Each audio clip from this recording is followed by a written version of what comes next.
And amidst those tensions in West Asia, the Emir of Qatar, Sheikh Tamim bin Hamad al-Thani, met the Iranian President Hassan Rouhani in Tehran today.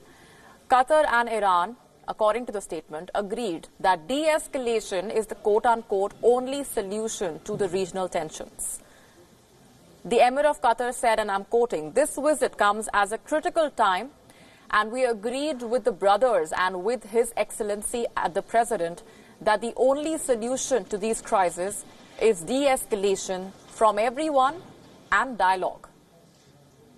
This meeting comes after Iran admitted that it had shot down by mistake a Ukrainian airliner. That crash had claimed the lives of all 176 people on board. Sheikh Tamim and Hassan Rouhani spoke over the phone on Thursday to discuss the ways to ensure security and stability regionally and internationally. Qatar is an ally of both the US and Iran, has been at odds. They have, of course, US and Iran have been at odds with each other. And amidst those rising tensions, Qatar now says that de-escalation is the only way forward. Meanwhile, Britain's ambassador to Iran, Rob McCarry, tweeted that he had been briefly detained by authorities in Tehran on Saturday night.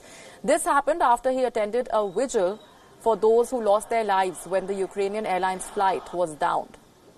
Condemning that arrest, the British Foreign Secretary Dominic Raab said, and I'm quoting, "Iran can continue with its march towards pariah status or take steps to de-escalate tensions and engage in a diplomatic path forward."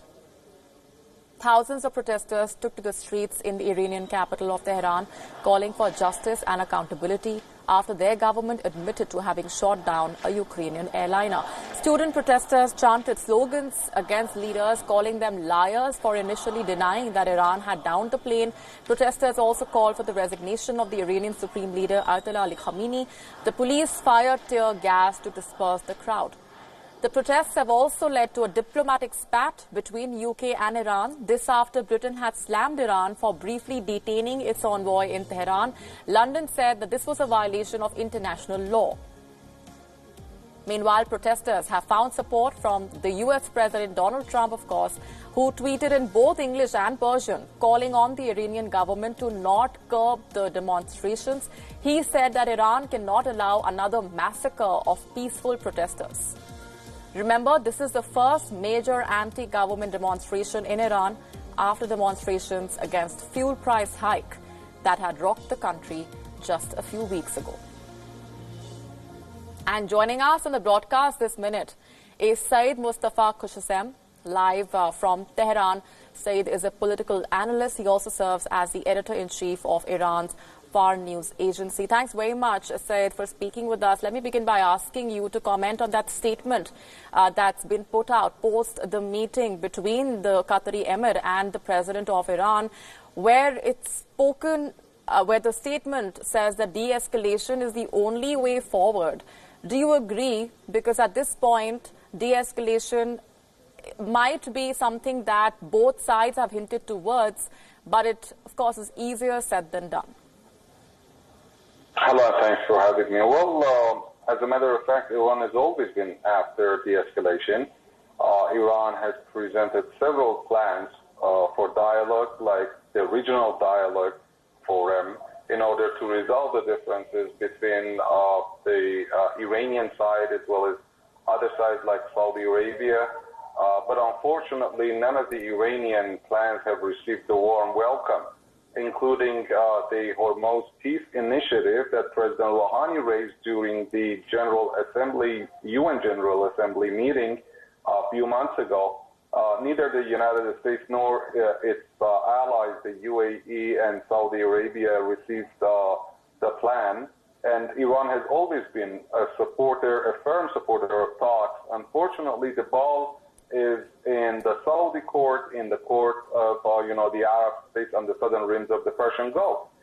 Iran has good ties with Qatar, with Kuwait, and with Oman. And unfortunately, you can see even in those areas that Iran is absent, like the relationship between the two neighboring states of Qatar and Saudi Arabia. The Saudis are on a hostile stance. They have kept their siege on Qatar for 3 years now for no good reason. And apparently they are still after their ambitious plans with the support that they think they have from Donald Trump. As long as, the Saudi rulers as well as the UAE continue hostile measures in various areas of economy and regional politics, I don't see much hope for that. But the recent military conflict that ended for now with Iran's missile attack on the United States in retaliation for the assassination of IRGC General Qasem Soleimani, this could have been a game changer in the minds of the Saudis. They might be, willing for de-escalation now. Right. So we need to wait and see the efforts run by the Qatari Emir would result in de-escalation or not as a mediator, of course, between Iran and some other countries. Unfortunately, Qatar is also in trouble with the UAE and Saudi Arabia, so Sheikh Tamim may not be able to de-escalate the situation between these two, but he could work between Iran and the United States. And that depends on his power to convince Donald Trump to step back.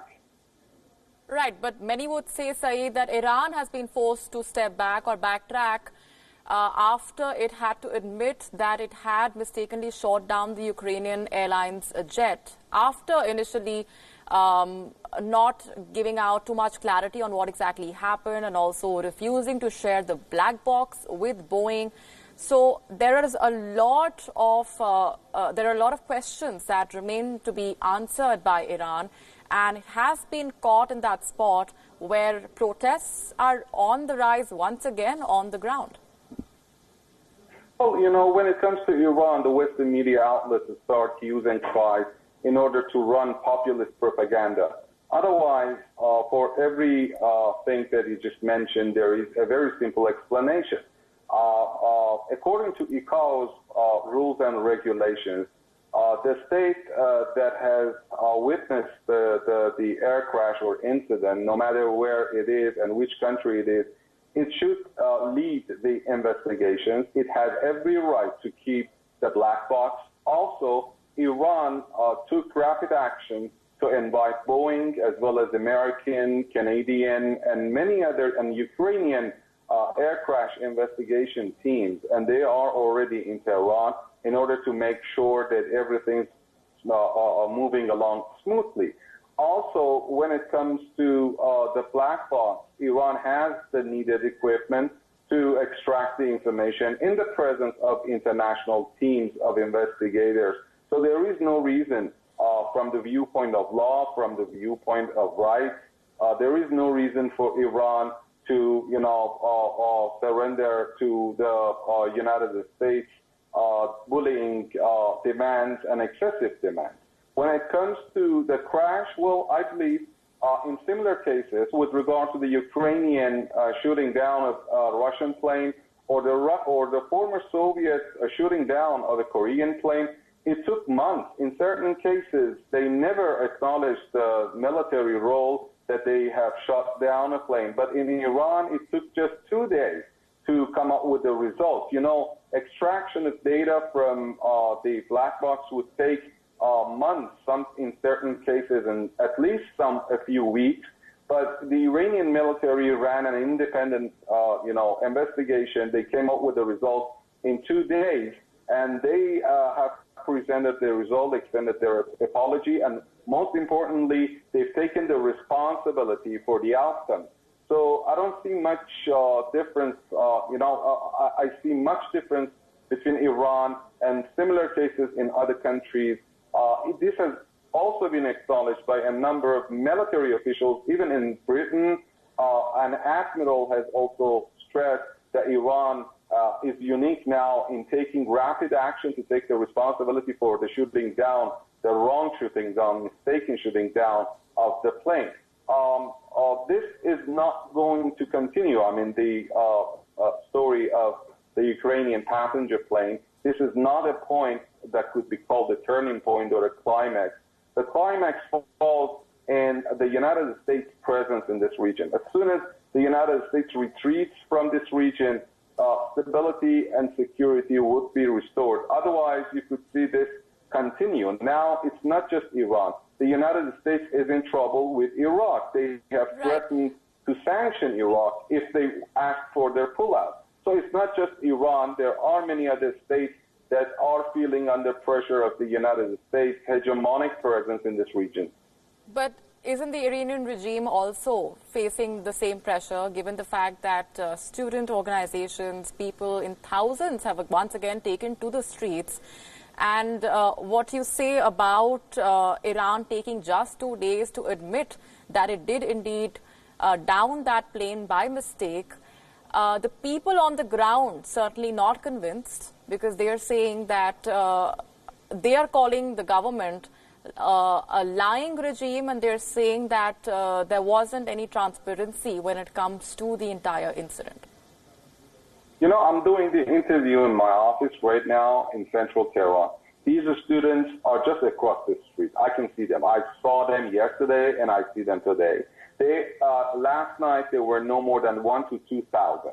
Today they are 2,000 to 3,000, 4,000, and there are videos and pictures that will come out, and you will see that the numbers are confined to 3,000, 4,000 maximum.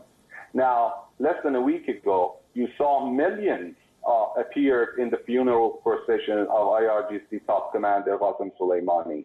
In every city that the funeral procession was held, in Tehran, in Khuzestan, in Mashhad, all across Iran, in Kerman, millions appear. Now, those that are in the streets now, they don't care really about the plane crash. They are standing in opposition to the Islamic Republic. Of course, it's their country, and they have every right to shout their right. But they are, you could see that Iran is an 80 million strong population. And this means that these people, from every 50 or 40,000 people, one person is out now. That's completely different. And the comparison between the two, the millions that appeared in the funeral procession and the few thousand that have been appearing since last night, that's very much telling.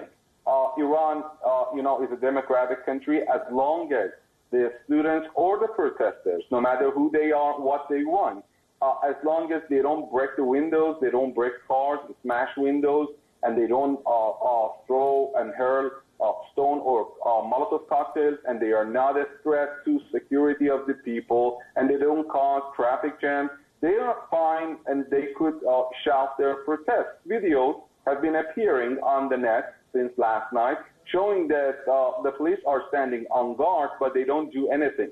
As soon as some students start, of course they are said to be students, I don't know, I'm not sure, but a part of them are students for sure, but the rest could have come from other layers of the society, from different walks of life.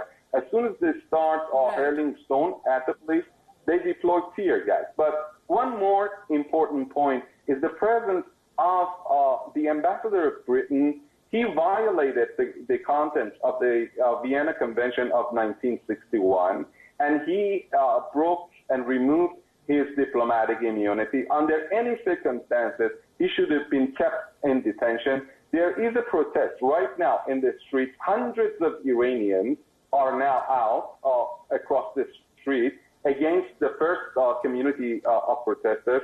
They are calling for the expulsion of the British envoy from Tehran because he has removed his, diplomatic immunity. He was there orchestrating the protesters, not a vigil or a candlelit vigil for the victims of the Ukrainian plane crash, but he was provoking the students to chant anti-regime protesters, and he was going Instagram live. I don't think that if it had been the Iranian envoy in Britain doing so, they would have let him go for months, and they would have cut off ties with Iran. I believe that India would have done the same to any foreign ambassador that would have done so.